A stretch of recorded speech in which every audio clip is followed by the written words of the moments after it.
Bonjour à tous, c'est Shank et on se retrouve aujourd'hui sur le patch 2.4.1 pour une petite présentation du croisé avec le set de la lumière, donc basé sur l'attaque marteau béni.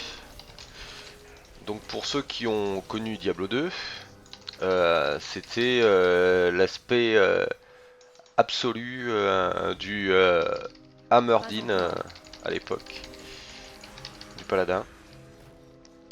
Donc dans D3, c'est un peu passé à la trappe. Donc vous allez voir, hein, ça deal un petit peu, mais pas assez par rapport aux autres spés. Et puis surtout, le gros problème, c'est la survie, faut dire, c'est catastrophique, quoi. C'est dommage parce que c'est une attaque qui est sympa. Au niveau du cleave, c'est super bien.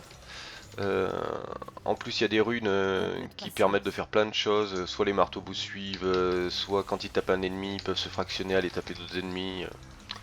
C'est pas mal. Mais voilà, le vrai problème, c'est la survie. Donc là, je suis dans une faille 45, donc qui équivaut au T10. Et déjà là faut faire attention, on peut pas se permettre de faire n'importe quoi. On roule pas dessus comme avec d'autres spé.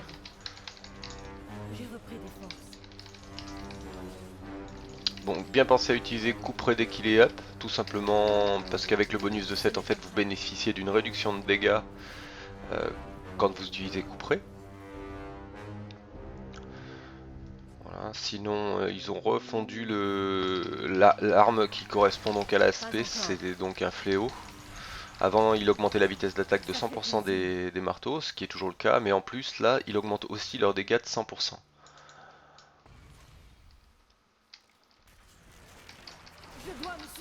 Donc voilà, regardez, là j'ai pris un coup, voilà, tout de suite j'ai failli mourir, c'est une catastrophe. La survie avec ce build, c'est vraiment compliqué.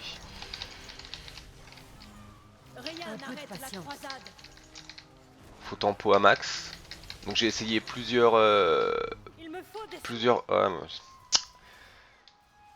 j'ai donc essayé plusieurs choses, plusieurs combinaisons possibles au niveau de l'équipement.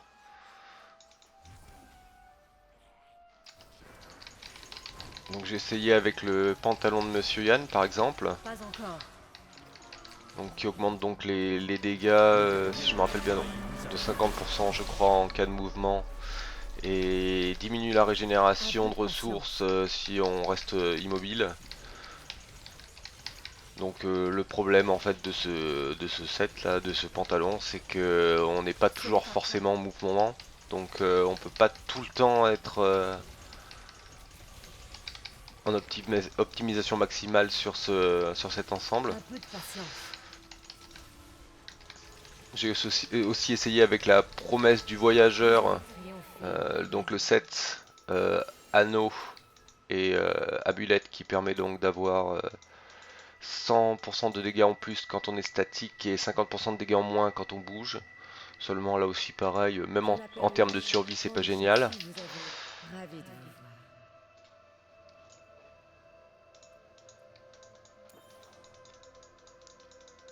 C'est un petit peu compliqué donc dis donc vous serez beaucoup moins compétitif avec le set de la lumière qu'avec un Thorn par exemple. Faut vraiment aimer jouer cette spé. Moi j'adore, hein. Pour moi le croisé c'est un hammer. Même si le côté Thorn était intéressant parce que ça rappelait un peu le Smither. Donc voilà, on va regarder un petit peu ensemble l'équipement. Donc alors dans le cube. Donc là c'est à votre convenance, hein.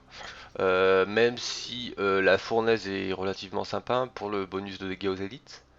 Donc voilà, au début j'avais mis le pantalon. Alors où qu'il est? Voilà, pantalon de maléfice.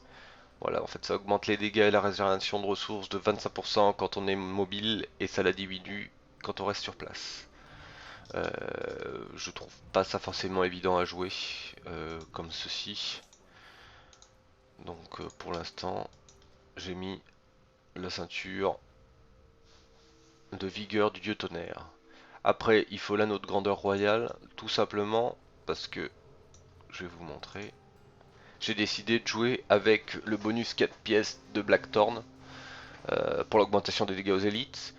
pour la réduction des dégâts aux élites et pour m'immuniser contre la profa, la peste, la lave. Parce que voilà, au niveau survie, c'est vraiment très difficile ce build.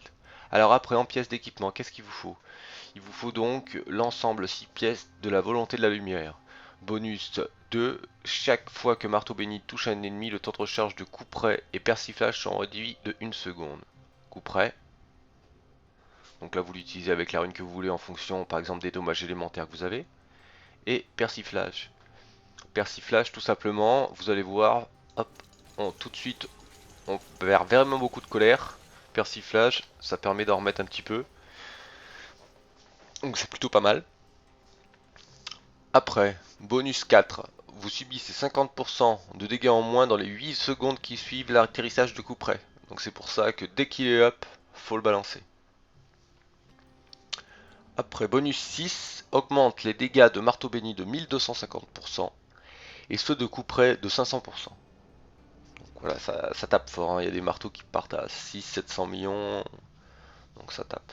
Après, qu'est-ce qu'il vous faut d'autre? Il vous faut donc l'argument de Johanna, c'est tout simplement le fléau qui correspond à la spécialisation. Augmente la vitesse d'attaque et les dégâts de marteau béni de 100%. Donc ça c'est inévitable, il le faut absolument. Il vous faut aussi donc la garde de Johanna, le bouclier qui correspond aussi à l'aspect. Les dégâts infligés par marteau béni aux 3 premiers ennemis qu'il touche ont augmenté de 227%. Donc ça c'est super par exemple sur les boss de faille. Il vous faut aussi donc les protège-bras de Gabriel. Voilà, pour pouvoir permettre justement quand il y a très peu de monstres, par exemple sur un boss de faille, de ne pas perdre trop de colère. Hein. Quand votre marteau béni touche 3 ennemis ou moins, vous récupérez 80% de son coup en colère. Après il vous faut donc l'anneau du zodiaque, tout simplement pour encore réduire les temps de recharge. Moi, l'autre anneau, j'ai mis une sauge, tout simplement pour le dégât aux élites. Hein. Et après il vous faut donc le bonus 4 pièces Blackthorn, donc ceinture, torse, amulette. En gemme, le fléau des puissants pour avoir un peu plus de DPS après avoir tué donc un pack d'élite. Là j'ai mis le gésier de Gnou Ardent dans la sauge, mais vous pouvez éventuellement changer, toujours pour optimiser votre tankiness, soit l'altération ésotérique, soit la garde mutilatrice. Après en ce qui concerne les talents, marteau béni, l'attaque principale. Là vous pouvez choisir ce que vous voulez selon votre dégâts élémentaires que vous avez choisi. Si vous jouez au pantalon de Monsieur Yann, utilisez cette rune là, suggestion. Tout simplement parce que les marteaux vont vous suivre même si vous êtes mobile. Sinon, perpétuité c'est bien. Hein, donc c'est voilà, quand le marteau tape un ennemi, il a la possibilité de se fractionner. Donc ça fait des marteaux partout.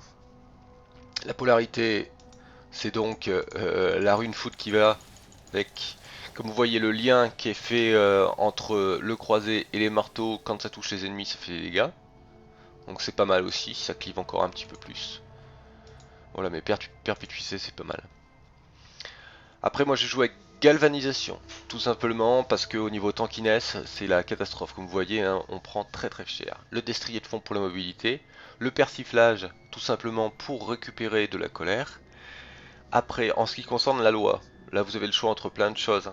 Moi je vous conseille toujours dans l'optique de la robustesse, hein, sauf si vous êtes full ancien.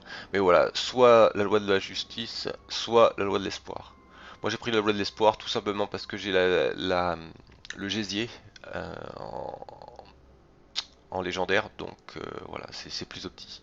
Coup près, donc j'ai choisi la rune ceinture de l'âme tout simplement parce que regardez, hop. Voilà, il y a des lames qui bloquent en fait les ennemis qui gardent les ennemis dans le cercle du coup près pendant un petit moment. Donc c'est plutôt pas mal. Après, donc les passifs, cause sacrée pour augmenter les dégâts. Indestructible, pareil pour avoir un rail. Contendance augmente les dégâts infligés par marteau béni, ça c'est inévitable. Et ferveur pour réduire les cooldowns. Si vous avez assez de robustesse que ça passe, vous pouvez changer à indestructible et mettre par exemple opulence. Voilà, j'espère que cette vidéo vous aura plu et je vous dis à très bientôt sur ma chaîne.